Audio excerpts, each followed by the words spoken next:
Good afternoon, super friends, and welcome to the Wednesday, January 7th edition of the Sacred News and Weather. I'm so happy you're here. Ooh, it looks like I have a big giant mason jar just at the angle of the camera. It's actually not that big and giant. It's just a regular mason jar full of tea. Just saw it in the corner there. I feel like today's message is a little bit more of a riff on what I was talking about on Monday, in that I could see where there is a new pathway opening before us. And I know I didn't give my preamble yet, and I will in a moment, but there's a new pathway, there's a new dawn, there's something new that is available to us. And for some of you, you've already hopped on and you're aligning yourself to the new thing, and others of you are in that, like, do I go? Do I stay? Some of you are in like the in-betweeny kind of place. But I could see the sun, and there's the image of the tarot card coming in. I could see the sun illuminating the path, and it's so clear that we are on the right path, and that's where we're meant to be going. And what came through on Monday was around like the wobbling that we experience when we're trying something new on, when we're learning a new skill, kind of like a toddler learning to walk and not really thinking twice about falling down and getting back up again and falling down and getting back up again. But because we're adults and we have little patience for ourselves, we can sometimes get really precious about learning new things or trying something new or moving in a new direction.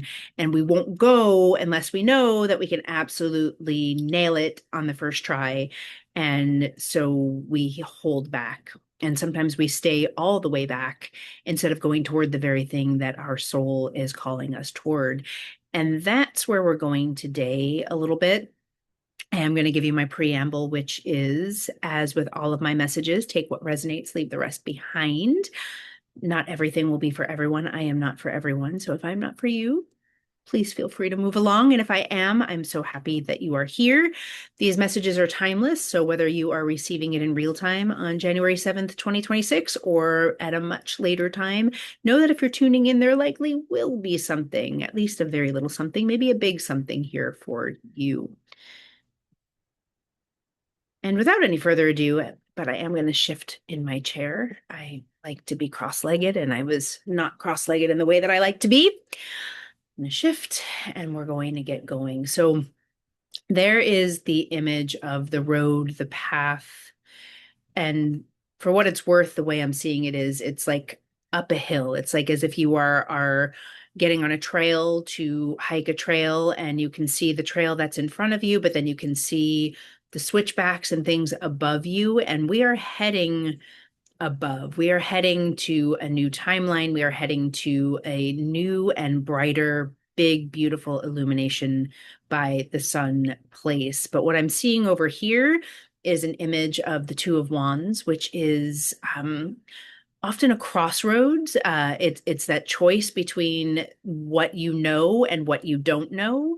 And we are looking toward where we're headed. We are looking toward where we are going. In some of the images, you'll see someone with a globe, in usually a man with a globe in their hand, looking out toward the world in front of them. But they also have one wand firmly back in what they know. And so some of you are at this crossroads where you can see where you're supposed to go, but there's still one foot being held back, or one part of your attention being in where you have been. And for some of you, life is demanding that your attention is on this thing from your past. And you're moving toward what's new, but there are hurdles, there are things that need to be finished before you can fully move toward that new path. For some of you, you're already on the path, but that wobble is looking back and thinking, oh God, what if it doesn't work? What if I should go back there? But you're continuing to move forward. And some of you have already fully moved forward, but there still is that pull, that draw of what once was, and that fear that you're not going to be able to fully step into, fully manifest, fully become this higher vibration, this higher timeline. And the message is to keep going mostly. And I'm going to have to clarify that mostly because I just heard it. So I'm just going to ask to be shown what that mostly is all about. And what I'm seeing, what I'm hearing is the egoic self versus the soul self. Okay. Okay, I think I have it. So for some of you, that wand, that part of you that's still being held in the past is a wand is that belongs to the egoic self, meaning that the desire to stay or the desire to go is not fully based in your soul's desire. It is not fully based in your highest self. And perhaps the reason why you're not able to compel yourself to move yourself to step fully in to this higher timeline, it's because it's not being driven by your soul self. What do I mean by that? What I mean is that for some of you, you are being propelled to this higher place or called to this higher place. And that feels like it's in air quotes. It's not actually a higher place. It is a different place than where you are, but it's not the place that you actually want to be going. It's the place that you think you should be going to. There's this element of, and always of cultural pressure, of internal pressure from our family systems, pressures from society, pressures like just from the need to eat or the need to or the fear that you won't have food on the table or the fear that you won't have a roof over your head. You're being called to this other place, not because this is the place where your soul knows you belong. You're not being called into a higher timeline, into your soul's work. You're being called into this system or construct that isn't actually of or for your highest unfolding. There's an element of trickery. There's an element of I'm trying to convince myself that this is the move that I need to make because perhaps it'll be more lucrative, or perhaps that's where my wife wants me to go, or my family, or what I'm hearing is I'm supposed to become a lawyer, but I really want to be an artist. It's like that kind of feeling of I'm going in this direction because I'm supposed to, or I should, or this is the way it has to be, but you're still stuck here because it's not your soul's desire. Your soul's desire may seem somehow more impossible, less lucrative, more of a stretch, but it is your soul's desire, and we're being invited to get really clear. I just saw the Ace of Swords. We're being invited to get really clear and really discerning on whether or not the place that we are about to step into or desire to step into is aligned with our soul's purpose or with our egoic desire, with our supposed and shoulds, with like the what I'm seeing is like that lie of wealth and opulence and aboveness. And that's not to say that wealth and opulence are a lie. It can be true for any one of us should we choose it and should our souls align with it. But what I'm seeing now is that belief that that's what you should want, and it may not be conscious, it may be quiet, and it might be running the show underneath you of this is what I'm supposed to want and this is what I'm supposed to be going for. And you may actually want it and your soul might actually desire it, but the means to get there is off somehow. And it's this feeling of I have to get there.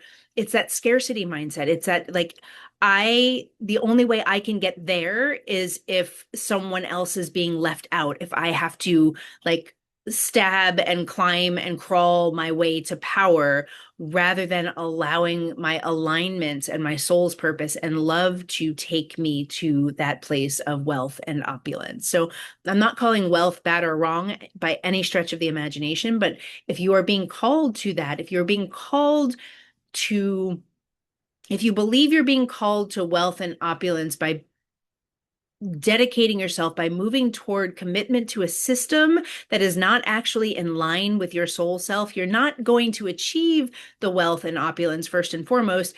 And second of all, you're going to lose power by diminishing your true power, which your true power is your soul's alignment and acting in alignment with your soul self, which may not look traditionally successful or lucrative or easeful. Like it may look like the harder path to take, but what I'm being shown today is that the truer path is never actually the harder path. The far more difficult path, I'm going to cough. I lit some incense before we started, and it's somehow wafting its way into my lungs directly right now. The truer path is going to be more easeful than the path that you are being almost like breadcrumbed or carroted toward. The carroted breadcrumbed path feels like an egoic desire and a lie. But again, I'm not calling you bad and wrong for moving in that direction or moving down that path. It's actually quite human. But what we're being invited into today is to transcend that messy human self, to ask ourselves to get really clear on what is the path that my soul desires and what is the direction that I'm meant to move in. And when we can get really clear about what we want, when we can get really clear about what our soul is saying to us, I want to be an artist, I want to write a book, I want to leave my very high paying job and go work for a nonprofit. I want to leave the nonprofit and go work for a very high paying corporation. There's no one right answer to this, by the way. You will know when you get quiet. You probably already know just by listening to me right now what it is that I'm speaking to for you. But when you know that you are in alignment with your soul, that two of wands, that decision to move forward and leave what is behind you will actually just it will come, and it will be much more easeful than this middle ground where you're being called split energetically between several different places. In some cases it feels like it's more than two. You're being called in more than two paths.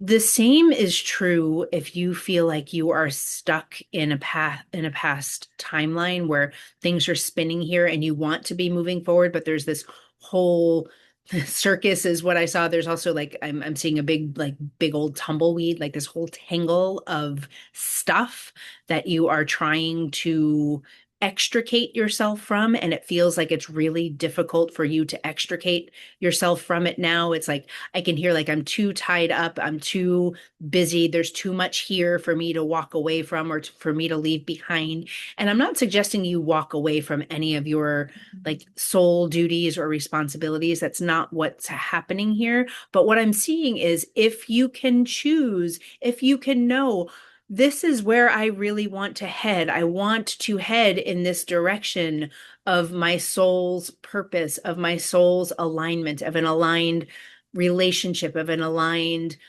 connection, friendship, of an aligned work job situation. If you can move in the direction, for some of you, it's calling toward education. I just got a little nudge where some of you are like, in this job, it's paying you well, but you're miserable and you want, like, there's this other course of study that you really want to take. but you're tied financially somewhere. This feels very specific, but that's okay. I'm going to say it anyway. You're tied financially, so you feel bound to a job, but there's a course of study that you want to undertake. I'm being shown that you're following the course of study is going to be infinitely more lucrative ultimately than you're staying in your miserable job and worrying about the tangles that you have here. If you choose the course of study, if you choose the relationship, if you choose the job that is aligned with your soul, all of this other crap, the tumbleweed, the tangles, the circus, all of that is going to clean itself up in a much more timely fashion than what your mind thinks it's going to clear itself up in. I can see where you're like, no, I have to do this first. I have to tend to what's here first before I can move on. But what I'm seeing is by staying here intending and doing exactly what you're doing, you're staying entangled in the tumbleweed, you're staying entangled in the circus.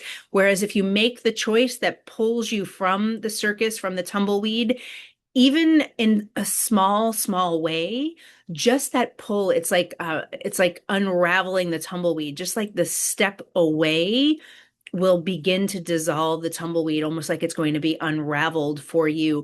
And if we're going with the circus metaphor, what I'm seeing is if you step away from the circus and into this place of soul alignment, there's an element of, and I hate this word because I feel like it's like a false narrative. If you step into the into if you step away from the circus and into this place of alignment, you like the circus is it's gonna be like circus interruptus, like where'd the ringmaster go? And it's going to have to figure itself out in some ways without all of that attention that you've been putting on it. I just got a ping and I saw that I have a low battery on my camera, so I'm going to end us here before this ends for me. I'm just going to be quiet for a moment to make sure there's nothing else that wants to come through. I don't know. No, it's time. It's time to ask yourself if where you're going is in alignment with your soul self, with your true self, with your intuition, with your true desire, or if it is your egoic desire for something outside of yourself that is causing you to reach and go for that soul desire, because when you do, everything else is going to align. All right. Thank you, thank you, thank you. Please like, share, and subscribe. I'm going to be talking about the mystery school, which starts next week. I think I'm going to write about it down below, but first I'm going to say goodbye here before my camera dies. Love you. Thank you. Bye.